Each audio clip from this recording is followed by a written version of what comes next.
সালামু আলাইকুম। আমার ভালোবাসার, বড় স্নেহের, বড় আদরের এবং বড় সম্মানের মালয়েশিয়া প্রবাসী বাংলাদেশি ভাইরা, যারা দীর্ঘদিন যারা দীর্ঘদিন অবৈধ অবস্থায় বিভিন্নভাবে নিজের শরীর, নিজের কর্ম এবং নিজের পরিবারকে বিসর্জন দিয়ে একটি সুন্দর দিনের, একটি সুন্দর সময়ের প্রতীক্ষায় ছিলেন। আমি বারবার বলেছি যে অবৈধ প্রবাসী বাংলাদেশিদের জন্য এই দেশে অবশ্যই ভালো কিছু হবে, ভালো কিছু আসছে। যারা বাংলাদেশে চলে গেছেন তারা তো আলহামদুলিল্লাহ, কিন্তু এই মালয়েশিয়ার ইমিগ্রেশন, মালয়েশিয়ার বিভিন্ন সমস্যা মোকাবেলা করে যেসব প্রবাসী ভাইরা কাগজপাতিবিহীন, পাসপোর্টবিহীন নিজের পরিবারকে এবং নিজের শরীরকে একমাত্র আল্লাহর পর ভরসা করে যে যুদ্ধ নেমেছেন, খুব শীঘ্রই আপনাদের মাঝে ভালো কিছু আশা করতেছে ইনশাল্লাহ।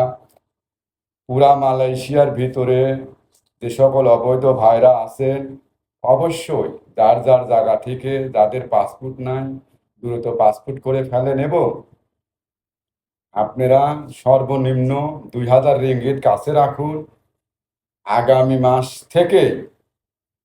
মাস থেকে হয়তো বা আপনারা মালয়েশিয়ার বিভিন্ন অনলাইন বা আপনাদের বসের মাধ্যমে শুনতে পাবেন যে আপনাদের জন্য মহান আল্লাহ পাকের পক্ষ থেকে মালয়েশিয়ার সরকার আপনাদের একটি ভালো দিন দেখেই 8 থেকে 30 সুযোগ দিবে। আর যে সকল ভাইরা অনলাইনে অবৈধ প্রবাসীদের নিয়ে বিভিন্ন কূটনীতিক কথা, ছোট করে কথা বলেছেন, বিভিন্ন ভয়ভীতি দেখাইছেন, তাদেরও কিন্তু এবার বিচার হবে। আগে মালয়েশিয়া অবৈধ প্রবাসীদের ব্যবস্থা হোক, এরপরে আপনাদেরও ব্যবস্থা হবে। কারণ একটা জিনিস সবসময় মাথায় রাখবেন, সব দিন কিন্তু একজনের জন্য না, দিন কিন্তু অপর পক্ষেরও থাকবে। তো সেই ক্ষেত্রেই আমি বলবো, অবৈধ প্রবাসী বাংলাদেশিদের জন্য যে সুখবরটা আসছে, এই লক্ষ্যেই আপনারা পাসপোর্ট এবং টাকা রেডি রাখেন। খুব অল্প সময়ের মধ্যেই আশা করি মালয়েশিয়া প্রবাসীদের কপাল খুলে যাবে। সবাই জনস্বার্থে ভিডিওটা শেয়ার করে দিবেন। সবাই ভালো থাকবেন এবং মূল আপডেট আসলে অবশ্যই আমি ভিডিওর মাধ্যমে সবাইকে জানাবো। সে পর্যন্ত যে যেখানেই থাকেন ভালো থাকবেন, সুস্থ থাকবেন। সবাইকে প্রবাস থেকে আমি মাহবুব আলম সোহাগ আপনার পরিবার এবং আপনার সুস্বাস্থ্য কামনা করি। আল্লাহ হাফেজ।